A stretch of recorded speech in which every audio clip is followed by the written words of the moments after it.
আউয়ালু মা ইউহাসাবু বিহিল আবদু ইয়াউমাল কিয়ামাতিস সালাহ। হাসরের মাঠে সর্বপ্রথম জিজ্ঞাসা হবে নামাজ সংক্রান্ত মুসলমানের কাছে। কাফেরদের কাছে কিচ্ছু জিজ্ঞাসা করা হবে না। হিন্দু বৌদ্ধ খ্রিস্টান ইহুদ নাসারা নাস্তিক মুরতাদ বেঈমান যারা আছে তাদের কাছে নামাজ রোজা হজ যাকাত ফরজ ওয়াজিব সুন্নাত মুস্তাহাব কিচ্ছু জিজ্ঞাসা করা হবে না। ওরা প্রথম চান্সেই ফেল হয়ে যাবে। ফি নারি জাহান্নাম খালিদিনা ফিহা আবাদা, ওরা বিনা হিসাবে জাহান্নামী। বাকি মুসলমান যারা থাকবে এদেরকে আল্লাহ পাক রব্বুল আলামিন চারটি প্রশ্নের জবাব না দিয়ে এক কদম বাড়তে দিবেন না। আনা উমরিহি ফিমা আফনা, 70-80 বছরের হায়াত কিভাবে কাটাইছো কইয়া যাও। কারাহাবা খলকিয়ানি জুমলা রাস বা খুদা তাসবির হিলা কায়রাওয়াস। ও মুরব্বি, তোমার দুনিয়ার কোনো কাজ পরিপাটিত ভাব ছিল না। বাংলার বাজারে কাপড়ের ব্যবসা করছো 80 বছরে বুড়ো। তোমার কাপড়ের শোকেস গুলো কি সুন্দর সাজানো ছিল, তোমার ঘরটা কত সাজানো ছিল। যেহেতু অবিরাম রব্বুল আলামিনের অসংখ্য নিয়ামত আমরা উপভোগ করে চলছি, হাজারো নাফরমানি করা সত্ত্বেও রব্বুল আলামিন তার নিয়ামত রাজি আমাদের থেকে বন্ধ করে দেন নাই। মেহেরবান আল্লাহ আমাদের উপরে তার অসংখ্য নিয়ামত অব্যাহত রেখেছেন। অসংখ্য নিয়ামতের থেকে এটাও একটি যে রব্বুল আলামিন এই ভাঙ্গা শহরে হাজারো লাখো মানুষের মধ্য থেকে বাছাই ছাঁটাই করে দারিয়ার মাঠ ময়দানে জান্নাতের সাময়িক জান্নাতের বাগানে আসার বসার জন্য তৌফিক ইনায়াত করেছেন। রব্বুল আলামিনের পক্ষ থেকে এই সুন্দর নির্বাচনে নির্বাচিত হতে পেরে জান্নাতি প্যাসেঞ্জার জান্নাতি বাসিন্দা হতে পেরে শুকর আদায় করি আলহামদুলিল্লাহ। ময়দানটা বড় মুবারক ময়দান, বড় দামি ময়দান। অনেক আগ থেকে মাদ্রাসাটা চলে আসতেছে। বহুত বড়রা এই ময়দানে বয়ান করে চলে গেছে। কাব্বারানি মওতুল কুবারা, সে সকল মুরব্বীরা বেঁচে থাকলে আমি চেয়ার তো দূরের কথা মাঠে নিচেও মাটিতে জায়গা পাতাম না। বুড়োরা মরে আমাদেরকে বুড়ো বানাইছে। বাংলাদেশের বড় বড় উলামায়ে কেরাম এই ময়দানে আপনাদের বয়ান করে চলে গেছেন। আশাবা সগীরা ওয়া আফনাল কাবীর কাদরুল গাদাতি ওয়া মাদরুল আশি। আমিও অনেকদিন আগে একবার এসেছিলাম, তখন আমার দাড়ি পাকে নাই। এখন দাড়ির বেশিরভাগই পেকে গেছে, বার্ধক্যে চলে আসছে। 56-57 বছর বয়স হতে লাগছে। 40-এর পরের থেকেই বার্ধক্য শুরু হয়। হঠাৎ করে শুনবে একদিন আমার মৃত্যু খবর, কেঁদে কেঁদে আসবে সবাই, দিকে শুধু খবর। এখন যেদিকে যাই সেদিকে অনেক দাওয়াত পাই। যেখানে চা খাইতে নামলো চার দোকানদারও বলে, হুজুর আমাকে একটা মাহফিল করে দেওয়া যায়। সবসময় দাওয়াত আসতে থাকে। একটা দিন এমন হবে আর কেউ আমাকে দাওয়াত দেবে না। খবর শুনলে হয়তো সম্ভব হলে গিয়ে 3 ফুট মাটি দেবে, আমাকে আর দাওয়াত দেবে না। সেই দিনটা কত নিকটে কেউই জানি না। ইন্নাল্লাহা ইনদাহু ইলমুস সাআহ। আল্লাহ পাক মানুষকে অনেক জ্ঞান বুদ্ধি বিবেক বিবেচনা দিয়েছেন, যেই জ্ঞান দিয়ে তারা mic, light, current, computer, rocket, বিমান, বাস, ট্রাক, অসংখ্য যানবাহন এবং যন্ত্রপাতি আবিষ্কার করেছেন। মহাকাশে ভ্রমণ করে এমন কঠিন কঠিন যানবাহন তারা তৈরি করেছে, কিন্তু 5টা বিষয় তারা জানতে পারবে না কোনোদিন।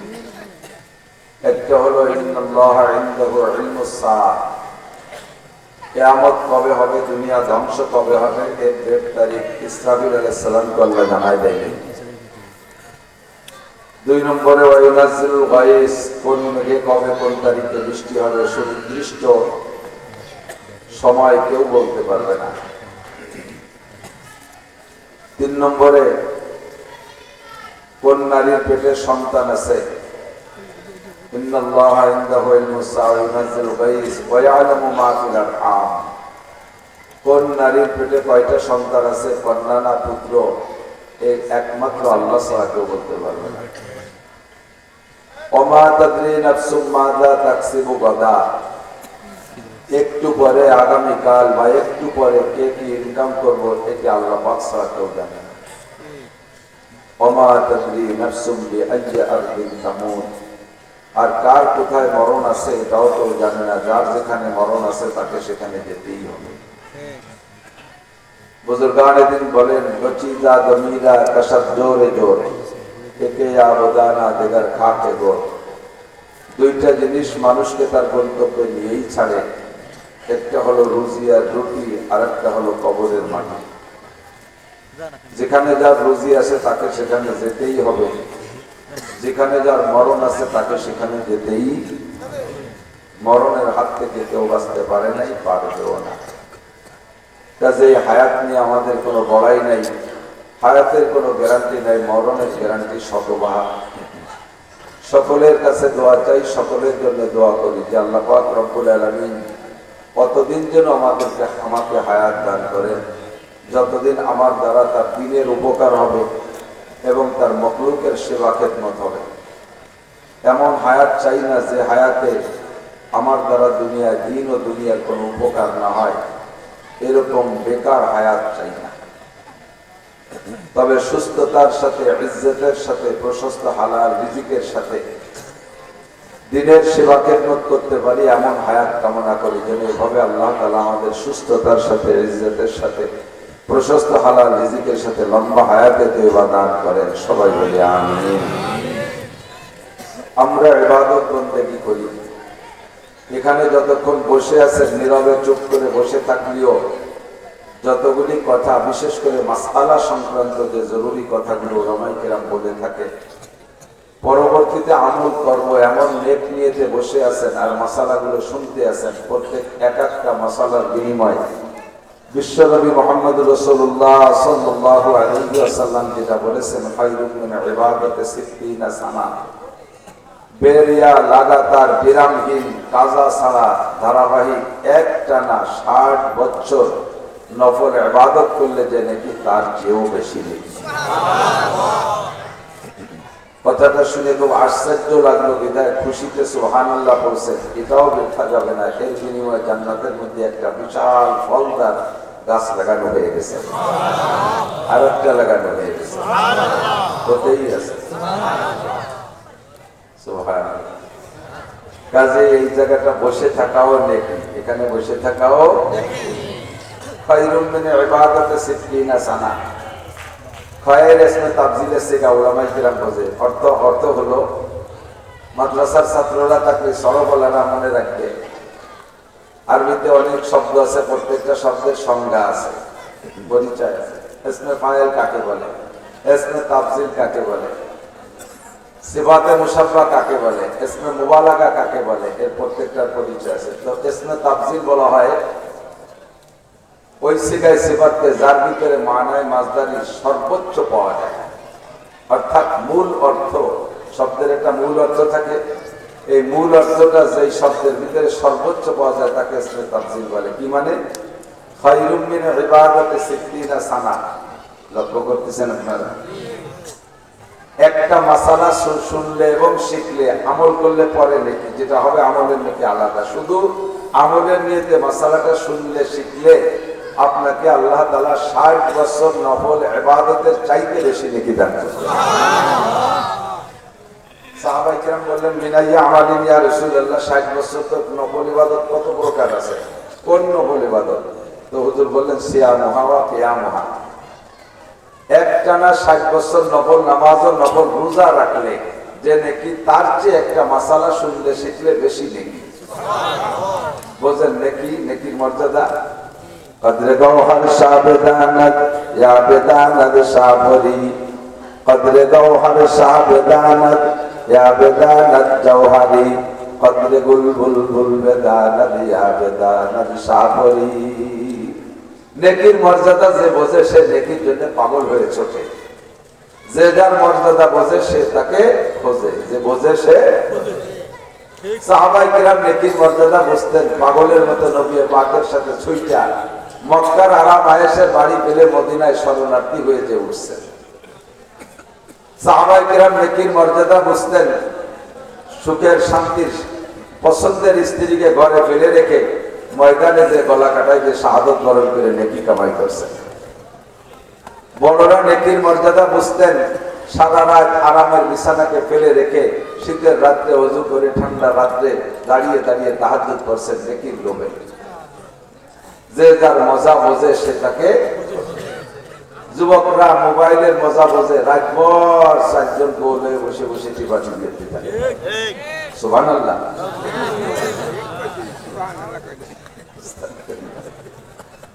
যারা টেলিভিশনের মজা বোঝে চোখে পলক মারে না, দেখতেই থাকে। বিশ্বকাপের সময় দেখেছি রাত 2টার সময় ম্যাচ, তাও দেখি যে ব্যান ব্যান করতেছে টেলিভিশনের সামনে। 3টের ম্যাচ তাও মিস করে না, 4টের ম্যাচ তাও মিস করে না। শীতকালে খেলা হয়েছে রাত 5টায় ম্যাচ, কনকনে শীতের রাত্রে দাঁড়ায় দেখতেছে। তারা এর মজা বোঝে, ওখানে গিয়ে দাঁড়ায় দাঁড়ায় দেখে, ঠিক না? যে বিড়ির মজা বোঝে সে যত কষ্ট হোক একটা বিড়ি সংগ্রহ করেই ছাড়ে। আমি বিড়ির মজা বুঝিনি, আপনারা যারা খান না বোঝেন না। আমারও যদি বলা হয় হুজুর যদি একটা বিড়ি স্টেজে বসে খান 1 লাখ টাকা দেব, 1 লাখ টাকা দিলেও কি আমার এই জায়গায় বসে বিড়ি খাওয়া সম্ভব? আমি এই জায়গা থেকে বিড়ি খাইয়ে বাড়ি যাওয়ার আগে, আমি বাড়ি যাওয়ার আগে বিড়ি বাড়ি চলে যাবো। এই জন্য যে টাওয়ার দাঁড়ায় গেছে, সারা বাংলাদেশে বিড়ি পৌঁছে যাবে। মৌলানা সিস্টেম দাঁড়িয়ে স্টেজে বসে বিড়ি খাচ্ছে। তোমরা যদি আবার আজকে ইউটিউবে শিরোনাম এই লিখে দিও না, এরা যে এত ফাঁসি লিখি জায়গায় পজ করাই কঠিন। যার লেখে থাম দিলে তা বলার মানে না। কয়েকটা আছে তাজা গাঁজাখোর মিথ্যে কথা ইউটিউবার, শিরোনামে লেখছে একটা, অথচ তার কিছু অজের মধ্যে নেই। এমন একটা দেশে যায় শিরোনামটা দেখে শ্রোতারা ওই অজটা শুনতে পারে, দেখি হুজুর এই কথাটা কোথায় কইছে, দেখি কোন জায়গায় কইছে, এই দেখি অত্যন্ত সে শোনা হয়ে গেছে, ওনার ভিউ হয়ে গেছে ফাঁকে, যে কথা দিয়ে লেখছে সে কথা কোথাও নাই। তোমাকে আমি ক্ষমা করবো না, কিয়ামতের ময়দানে তোমাকে আমি ধরবো, এবং তুমি একজন মিথ্যাবাদী, তোমার শাস্তি কি হবে তুমি জেনে নাও। জাহান্নামের আগুনের মধ্যে পূর্বা, আর লাগামের ভিতরে আগুনের বিষাক্ত ছুরি ঢুকাই দিয়ে কান পর্যন্ত পারবে, আবার ওই পাশে থেকে বাম পাশে ঢুকাইতে পারতে থাকবে, এই পাশ ঠিক হয়ে যাবে। লক্ষ লক্ষ কোটি কোটি বছর তোমার লেগাম পারবে, আমি যতক্ষণ ক্ষমা না করবো আল্লাহ ক্ষমা করবে না। এই আমার যারা একান্ত আছো তোমরা এই কথাগুলো সাজিয়ে দিও, যত সুরটা গুলো সাজিয়ে দেয় একটু বড় আছে বাজে।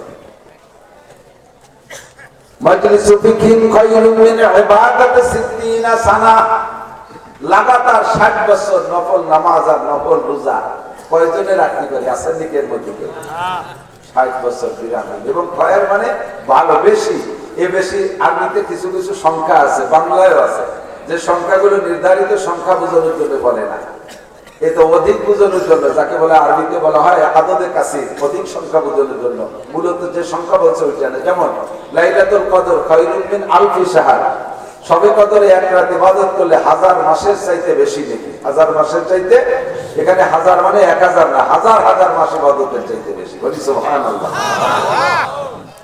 বাংলায় এরকম সংখ্যা বলে, আপনার বাড়ি মেহমান আসার কথা 5 জন, ঘটনাক্রমে মেহমান চলে এসেছে 10 জন, রিসেপশনে বসতে দিয়েছেন, ডাইনিং টেবিলে বা দস্তরখানে বসতে দিয়েছেন, ঘরের থেকে মহিলা বলতেছে তাড়াতাড়ি পুরুষকে খাওয়া বিদায় দেন, মহিলারা আসছে তাকে খাওয়াতে হবে।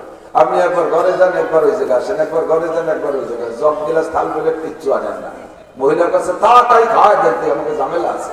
আরে কি কচু খাবো, 14-20 মেহমান আছে, 14-20 মানুষ আছে। 14-20 কয়জন হয়?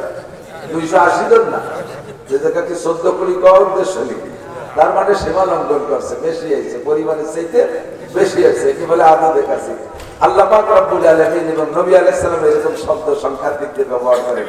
খায়রুম মিন ইবাদাতি 60 সানা, একটা মাসালা শুনলে শিখলে 60 বছর নফল নামাজ ও রোজার চাইতে বেশি নাকি? বলেন সুবহানাল্লাহ। আল্লাহ, আমার এই জায়গাটা কনফিউশন ছিল, একটু অভিযোগ ছিল যে 60 বছর নফল নামাজ আর রোজা কত বিশাল নাকি, একটা মাসালার দাম তার চেয়ে বেশি হবে কেন? এরকম কি মাসালা আছে? তো পরে খুঁজে পেলাম অবশ্যই এরকম মাসালা আছে। ভালো করে বোঝেন, কিয়ামতের ময়দানে আল্লাহর কাছে উলামায়ে কেরাম সাক্ষী, কোন পাবলিককে আল্লাহ জিজ্ঞেস করবে না তাহাজ্জুদ পড়েছো, ইশরাক পড়েছো, আওয়াবিন পড়েছো, সাজ পড়েছো, শবে বরাতে নফল নামাজ পড়েছো, শবে কদরে নফল নামাজ পড়ছো, আইয়াম বিজের নফল রোজা রাখছো, শবে বরাতে রোজা রাখছো, মুহররমে নফল রোজা রাখছো, কোন নফল ইবাদত সম্পর্কে কেউকে জিজ্ঞাসা করা হবে না, কিন্তু কিয়ামতের ময়দানে ফরজ সম্পর্কে জিজ্ঞাসিত হবে। আউয়ালু মা ইউহাসাবু বিহিল আবদু ইয়াউমাল কিয়ামাতিস সালাহ। হাসরের মাঠে সর্বপ্রথম জিজ্ঞাসা হবে নামাজ সংক্রান্ত মুসলমানের কাছে। কাফেরদের কাছে কিচ্ছু জিজ্ঞাসা করা হবে না। হিন্দু বৌদ্ধ খ্রিস্টান ইহুদ নাসারা নাস্তিক মুরতাদ বেঈমান যারা আছে তাদের কাছে নামাজ রোজা হজ যাকাত ফরজ ওয়াজিব সুন্নাত মুস্তাহাব কিচ্ছু জিজ্ঞাসা করা হবে না। ওরা প্রথম চান্সেই ফেল হয়ে যাবে। ফি নারি জাহান্নাম খালিদিনা ফিহা আবাদা, ওরা বিনা হিসাবে জাহান্নামী। বাকি মুসলমান যারা থাকবে এদেরকে আল্লাহ পাক রব্বুল আলামিন চারটি প্রশ্নের জবাব না দিয়ে এক কদম বাড়তে দিবেন না। আনা উমরিহি ফিমা আপনা, 70-80 বছরের হায়াত কিভাবে কাটাইছো কইয়া যাও। কারাহা মা খালকিয়ানি জুমলা রাস বা খুদা তাসবির হিলা কায়রাওয়াস। ও মুরব্বী, তোমার দুনিয়ার কোন কাজ পরিপাটিত অভাব ছিল না। বাংলার বাজারে কাপড়ের ব্যবসা করছো 80 বছরে বুড়ো, তোমার কাপড়ের শোকেস গুলো কি সুন্দর সাজানো ছিল, তোমার ঘরটা কত সাজানো ছিল।